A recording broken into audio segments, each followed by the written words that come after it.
Being the very first Miss Tourism Africa.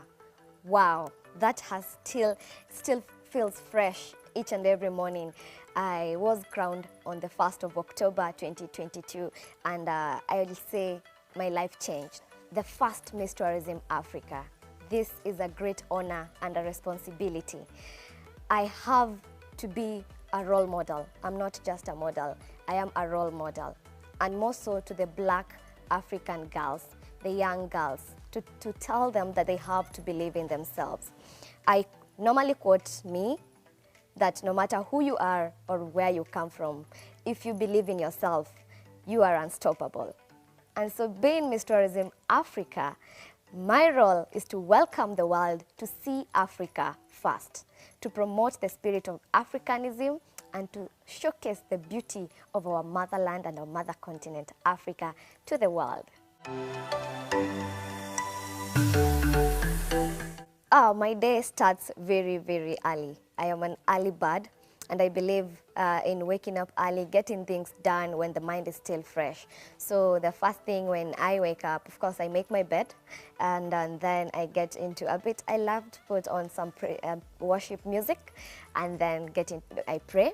After that, I get straight into workout. I believe I need those good energy, good hormones, flowing, the juices flowing in my body. So I work out for like 10 to 30 minutes. That includes also dancing. I love dancing, and also that makes part of my workout.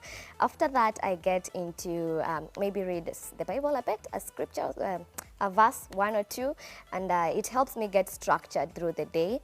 And then I get into my notes. I go through my to-do list. I check my list, maybe what I've been able to achieve, what I achieved the last day, maybe or that week, and then I add on to that day what I want to do for that day.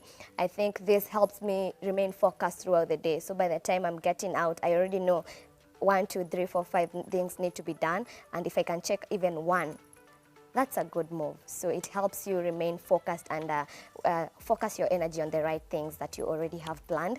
And then after that, maybe breakfast, and after that, my day is now open.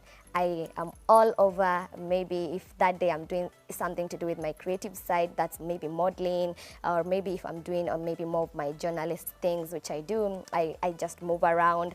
And so it depends on what I have to do that day, but I believe in getting up early and then retiring early. So I go back to bed, I get in bed early. I believe that helps me, the body function and also the rest. And as you can see, sleeping beauty. The thing that I love most is being with people, making a difference out there, especially children. When I'm with children out there, I feel like I've really touched a life, I love the pure energy that comes from children. They just have pure happiness, no matter what they are going through, and no matter, they don't really put in mind a lot. They just enjoy and live life, and they remind me that life is for the living, that we have to enjoy each and every moment. So I love being around children and making a difference. I was born in Mombasa, so shikamo. Yeah, and I'm still very attached to Mombasa. That's where my cord is, yeah? It's still there, so it always calls me back like this. So I love Mombasa, and I partly grew up and studied in Mombasa, Mikindani. First went to Iale Junior Academy, and then went to Changamwe Baptist. And then somewhere along the life, I lost my father, rest in peace. And so we had to move up country. And wow, life up country is just beautiful, you have all you need, and you are happy. And that is what matters in life, And so back there I was, I'm from a family of 2. That's my sister, my elder sister, and I. But I'm surrounded by a large extended family.